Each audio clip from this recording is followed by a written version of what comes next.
Ay, sarap magkape pagkatapos ng Hill Forum. Dok! Kali. Ako, ito na. Surrender na yung mga pasyente natin nakabili ng mga peking mga produkto. Eto na, yung sinasabing mga ini-endorse ko. Gigigil ako. Naku! Game. Ito natin.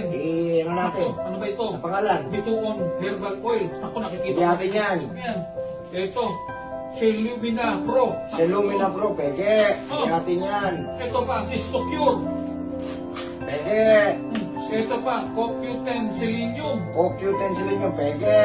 Ako, yung namamayagpag na DTX 500. Oy, DTX 500, peke.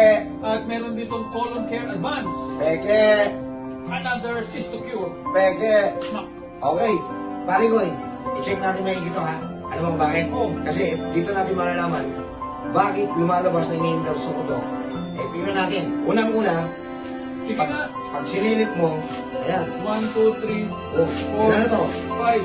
5. Anim. Ito, 6. Ano, parehas na Pero kahit na. 5 oh. Kung Tingnan mapapansin natin. natin. Mga kaibigan, ayan oh. Pare-parehas ang laman. Ang linaw-linaw, pare-parehas ang laman, ha? Nak. Pare-parehas ang bote. Oo. Pero, iba-iba na label. Oo. Wow! Ang galing mameke, no? Tapos, eto pa, matindi. Pag binasa natin maigi, Ano walang FDA approval. Oo nga. Walang manufacturing. Tumpak. So, ang problema natin dito, dahil wala